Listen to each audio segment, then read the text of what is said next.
Patton versus Montgomery. Desert icons who actually mastered El Alamein. The world remembers them both as giants, but only one truly bent the desert to his will. October 1942. The Egyptian night burns with silence. Every grain of sand hides a secret, every shadow a soldier's last breath. The moon watches as hundreds of thousands of men prepare for a storm no map could contain.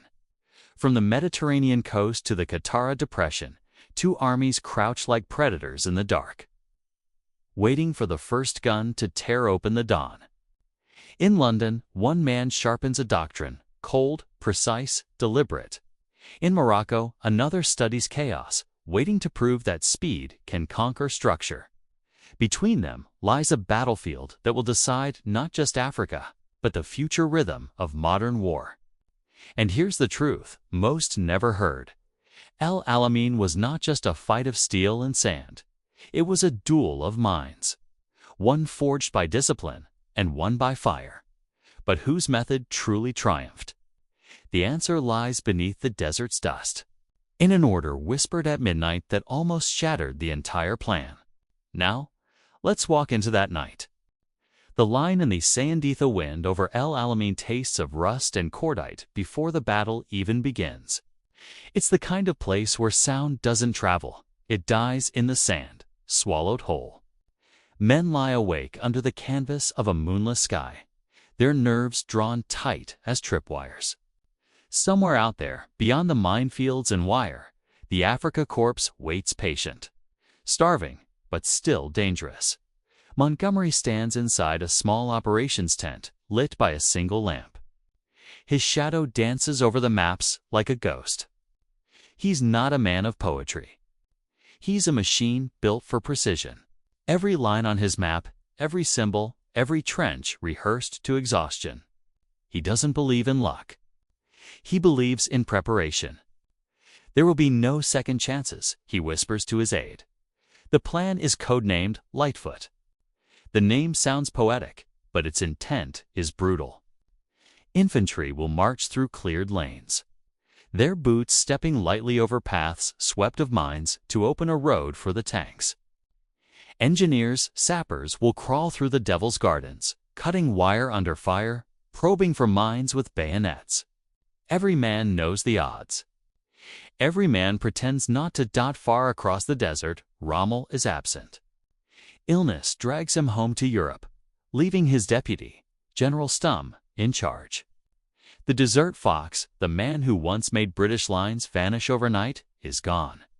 Yet his presence lingers in the way the Germans dig. The way their tanks face the dunes like predators waiting for scent. 2140 hours. October 23rd, the world turns white. Over 1,000 British guns open fire in unison, shaking the desert like an earthquake. The horizon becomes a living thing. Thunder, flame, and smoke. The bombardment lasts for 5 hours. Men describe it as the sky falling apart. And then, just before midnight, the real war begins. Sappers move forward, bent low, marking paths with tape and phosphor lamps. Behind them, infantry columns shuffle in silence. Every explosion could mean progress or death. The moon catches the dull shine of helmets, the trembling hands of men tracing wires buried in sand. At 1:30 a.m., the first tanks roll forward, Matildas and Shermans grinding through the lanes.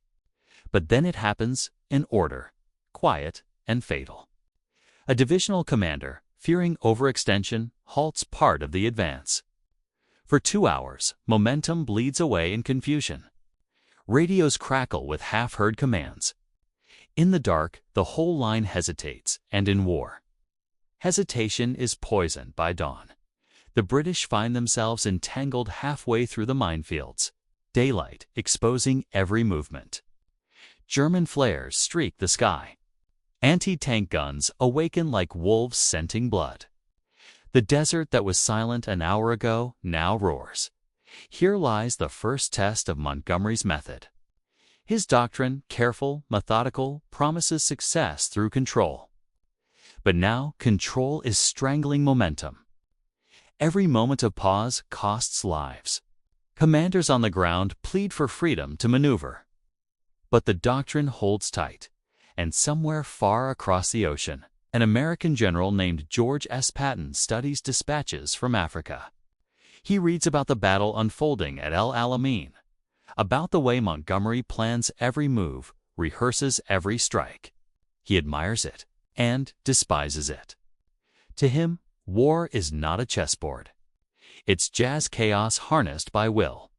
Back in the desert, the night dies with no clear victor. The minefields still bite, the tanks still crawl. But Montgomery is unshaken. He looks out over the sand, expression carved from stone.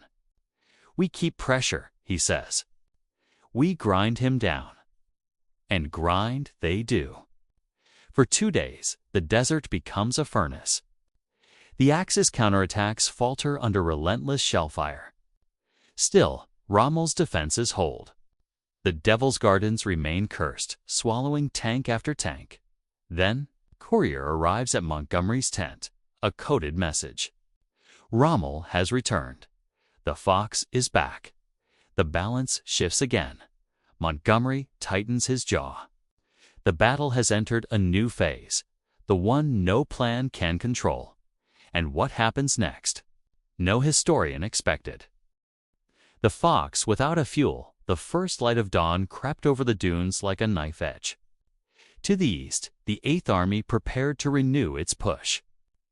To the west, the Africa Corps rose from shallow trenches, sunburnt and half-starved, clutching rifles that had seen too many deserts. And then, in the middle of this scorched theater, a figure returned who changed everything. Erwin Rommel, thin from illness, his eyes shadowed, but still burning with that fierce, calculating energy. He stepped from his staff car and surveyed the wasteland with a stare that could strip paint. Around him, officers straightened instinctively. The desert fox was back, and the desert itself seemed to shiver awake. He asked one question: "Where are my reserves?" The silence that followed was heavier than the heat. The truth was brutal. Fuel was gone. Ammunition was rationed. His panzer divisions were running on fumes and faith. Supply convoys from Tripoli had been butchered by Allied bombers and submarines. The lifeline of the Africa Corps, 1,400 miles of burning sand and sea, was collapsing. Rommel turned away slowly. He had always known he was gambling against time and distance. But now, time had called his bluff. Still, he was Rommel. He would not yield quietly. He moved his headquarters closer to the front, into the thick of smoke and dust. From there, he read Montgomery's movements like a code, the cautious thrusts, the measured artillery. "He's methodical," Rommel muttered, "predictable. That will be his weakness." He ordered immediate counterattacks, fast, precise, designed to bite back before the British armor could regroup. Columns of panzers crawled into formation, engines coughing like dying animals. Mechanics siphoned fuel from wrecked vehicles just to get them moving. The men joked grimly that they were fighting on petrol fumes and prayers stopped by midday. Rommel's attack slammed into the British flank. The shock was real, sudden, vicious, surgical. British tank crews found themselves ambushed by an enemy they thought was already finished. In the chaos, the illusion of German strength flickered back to life. But here's the cruel irony: the more fiercely Rommel struck, the faster he bled out his last reserves. Every shell fired, every tank that moved forward meant less chance of survival tomorrow, and Montgomery knew it. Back in the British lines, the desert sky bloomed with dust columns as spotter planes tracked every move. Reports poured in. German armor advancing, but slower, weaker. Intelligence officers whispered a word that Montgomery had been waiting to hear. "Fuel shortage confirmed." He smiled. "Then we wait." It was the coldest move he ever made, to let the enemy exhaust himself completely before crushing him. His men hated the pauses, the patience. They wanted the charge, the fury, the roar of engines. But Montgomery played the long game. "Rommel is running on ghost fuel," he told his staff. "He will break himself." And yet, something unexpected began to happen. As days passed, Allied troops started whispering the Fox's name again, not with fear, but with respect. Even cornered, even starving, Rommel's maneuvers had the elegance of a dancer and the precision of a surgeon. He fought like a man who understood both victory and doom. On October 26, Rommel launched one last desperate strike at Kidney Ridge, a feint meant to buy time. He stood atop his command car, wind tearing at his scarf, watching his panzers roll forward under artillery thunder. For a moment, the desert seemed alive again, echoing the glory of his early campaigns. But fate was already writing the ending. The counterattack met a wall of British guns, over 600 pieces, firing in layered sequence. The desert turned into a storm of steel. German armor burst into flame. Rommel's radio crackled with reports. One company gone, another surrounded. Fuel completely spent, and still he refused to withdraw. He would rather burn the last drop of fuel than retreat in humiliation. By nightfall, he had no choice. The Africa Corps fell back, battered and bleeding. The once-proud desert hunters now limped across their own battlefield, chased by exhaustion and silence. That night, Rommel wrote in his diary, "We have fought to the limits of endurance. The enemy's superiority is overwhelming. But I cannot help thinking, if only I had been given what was promised." Perhaps Alamein might have ended differently. Back in his tent, Montgomery studied those same reports with quiet satisfaction. The enemy was crippled. The time for the killing blow was near. Yet something in him hesitated. Victory was close, yes, but something about the Fox's resilience haunted him.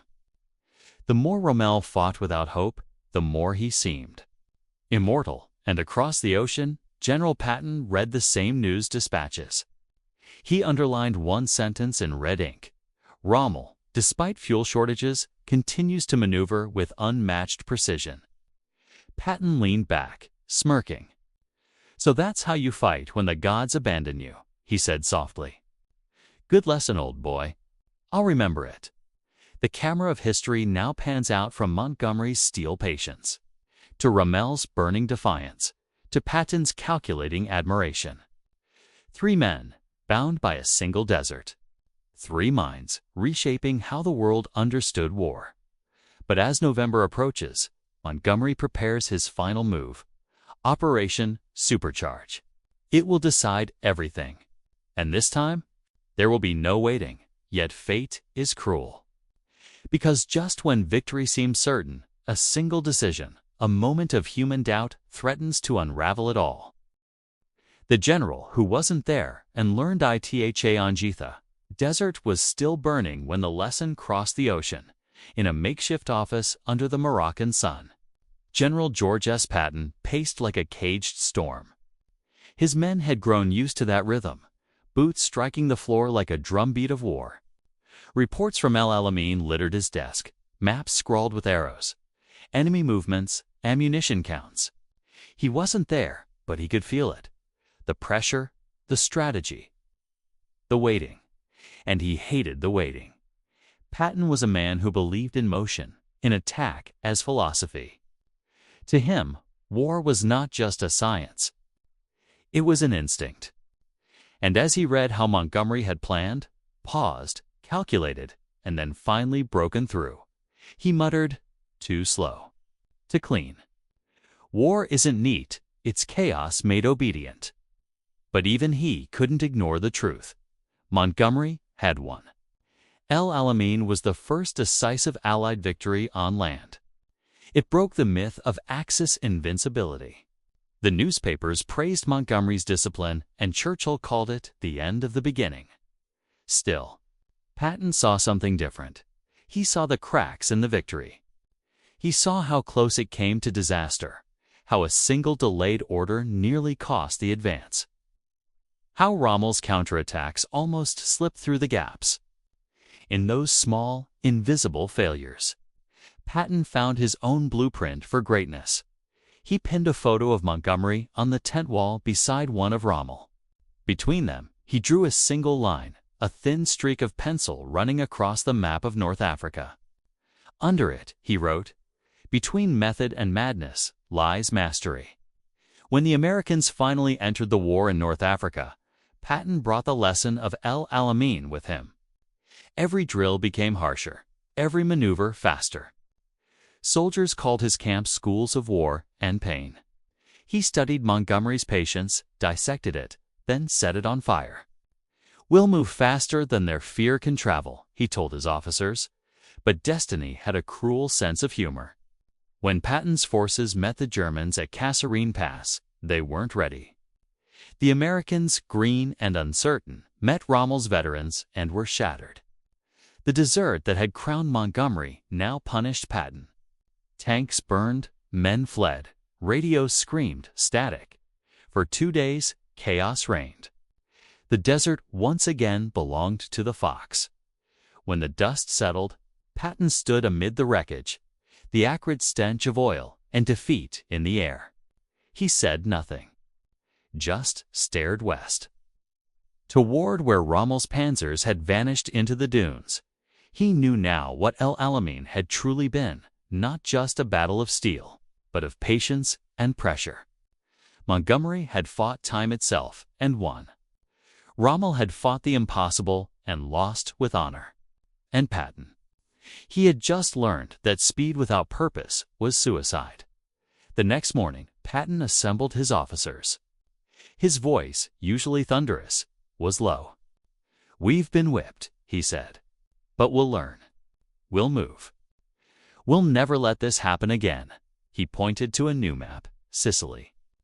"The next war will not be defensive. It will be lightning, and we will strike like the devil himself."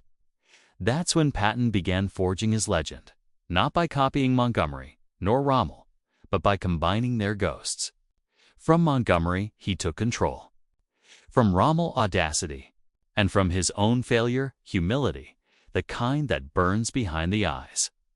But back in Egypt, as Patton trained his future armies, the echoes of El Alamein still whispered through the dunes.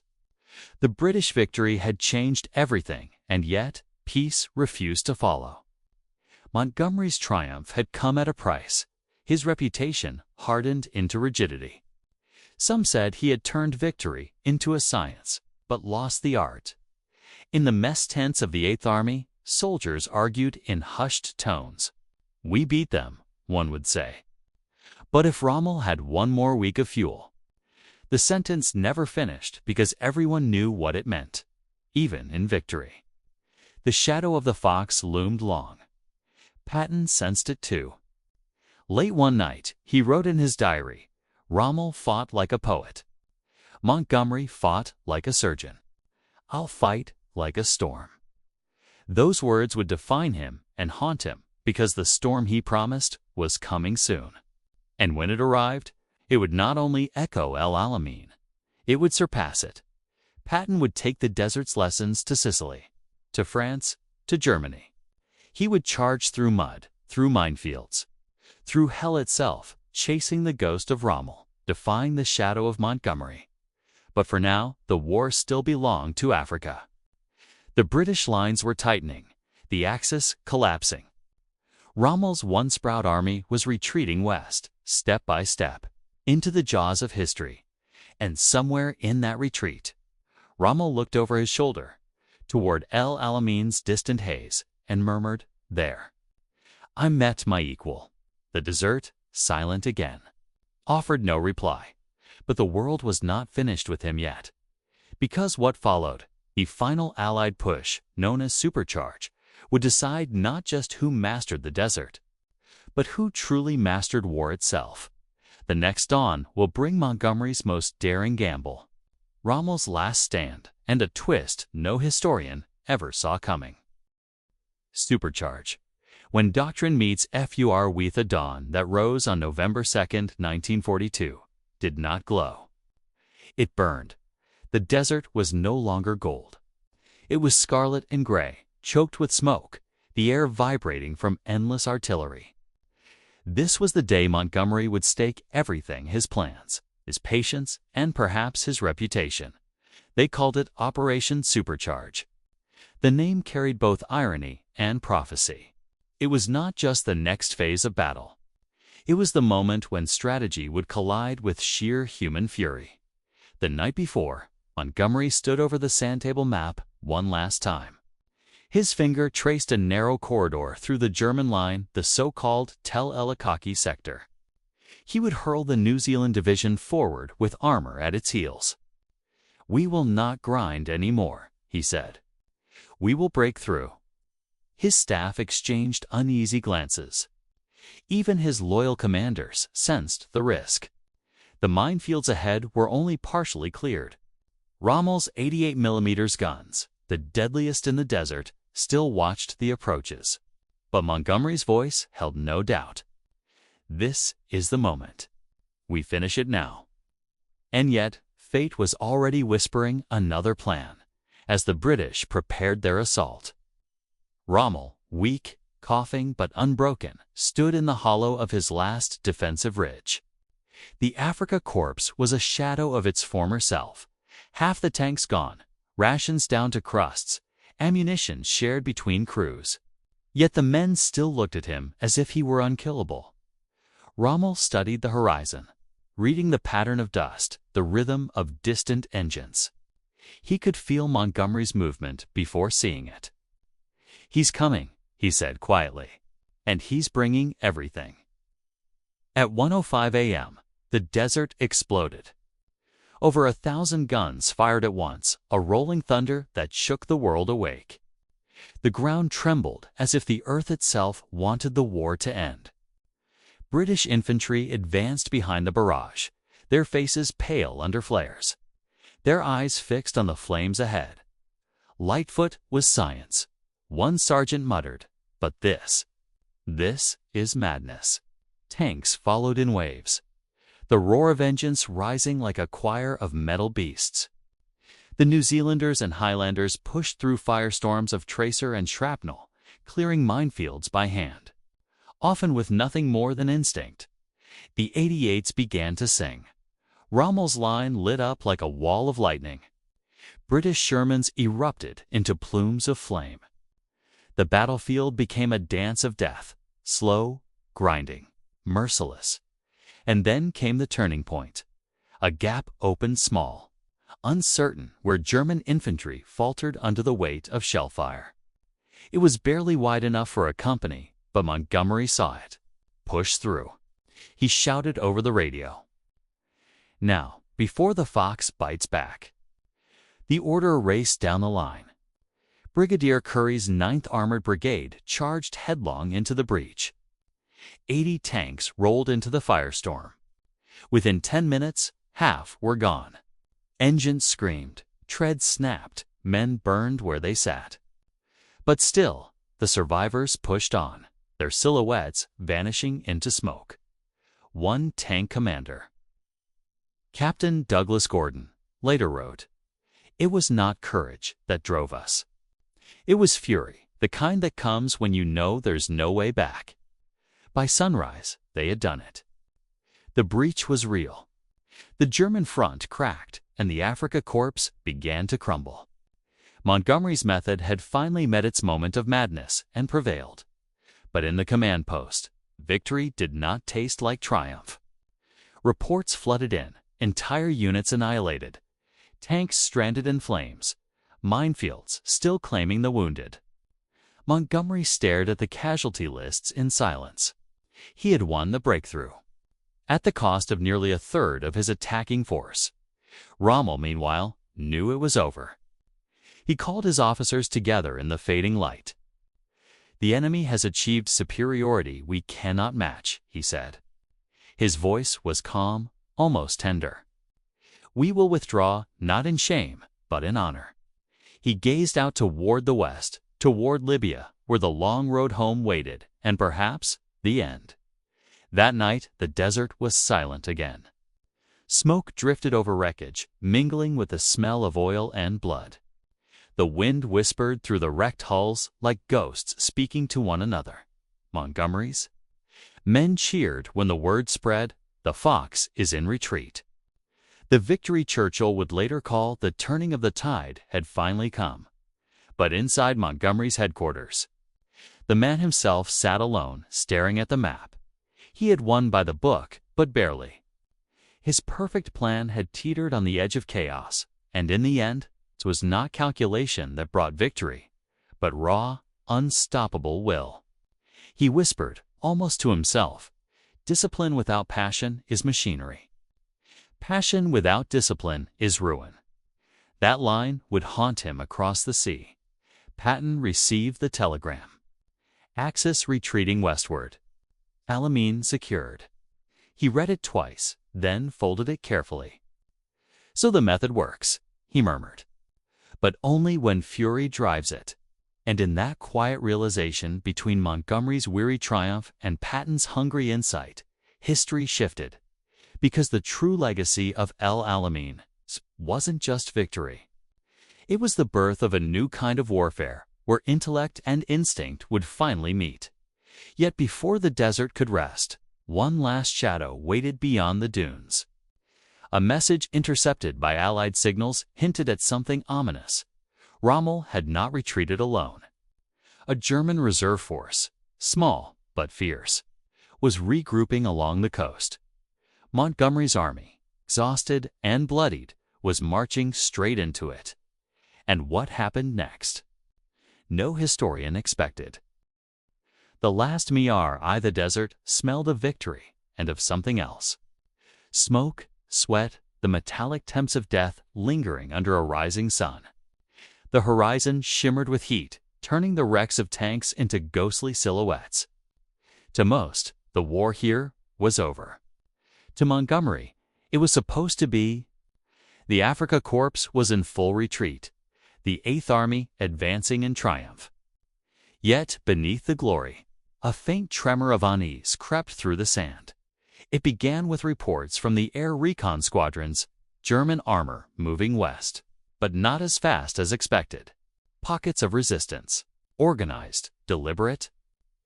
"They're regrouping," an officer said, his voice barely above a whisper. "Rommel's not done." Montgomery frowned. "He's lost his strength."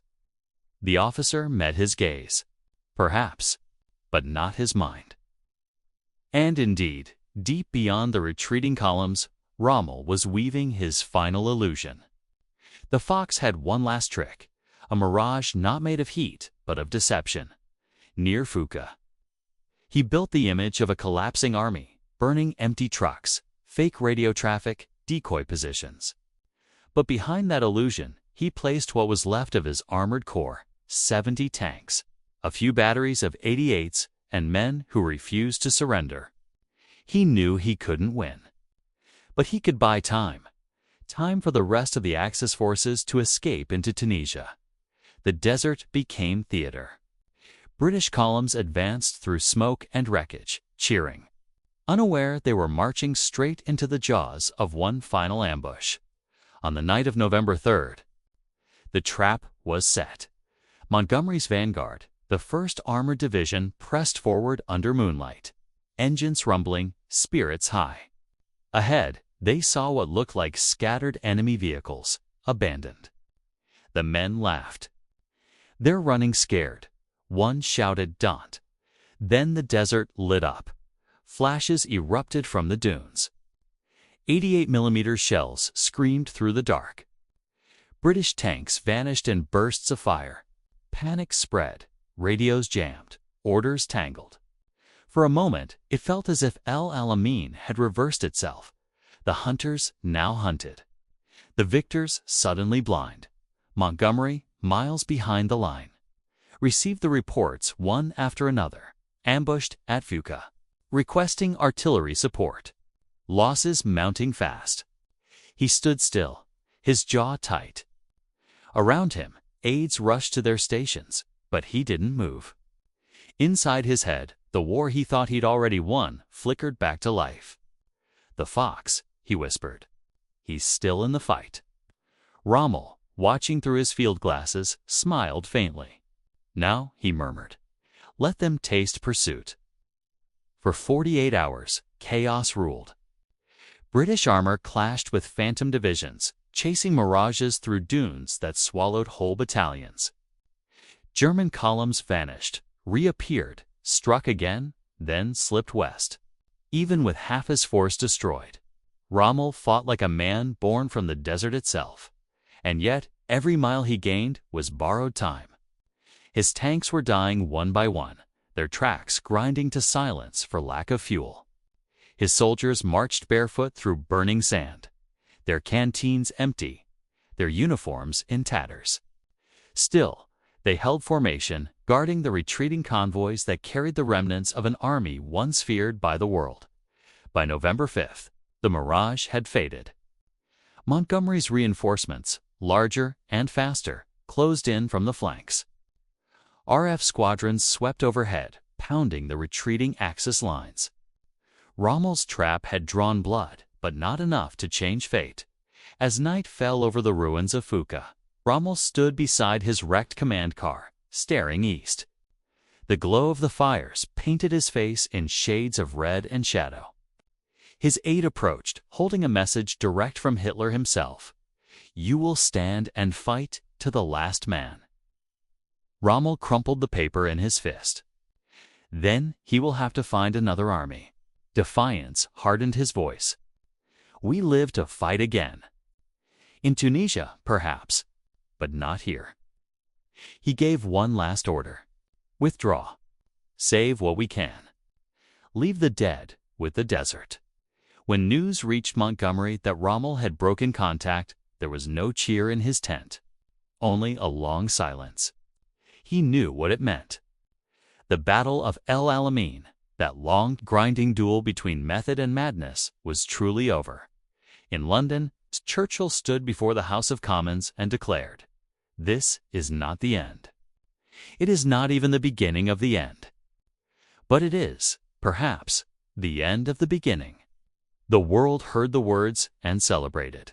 But in the desert, men buried friends under sand that still trembled from the memory of war and far away. In another tent under another sun, Patton read the same headline: "Montgomery victorious at El Alamein." He closed the newspaper and whispered, "Good. Now it's my turn." He didn't know it yet, but in less than a year, their paths would cross in strategy, in rivalry, in legend. The discipline of the scholar and the fury of the warrior, bound to clash across continents. Because even as Rommel faded into the western desert and Montgomery basked in triumph, the war itself was only gathering momentum. The torch of mastery over terrain, over men, over fear was being passed, and the next battlefield would not forgive mistakes. But the desert remembers.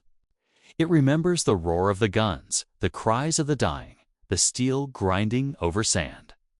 It remembers the two men who turned it into legend, Patton and Montgomery, two icons of war.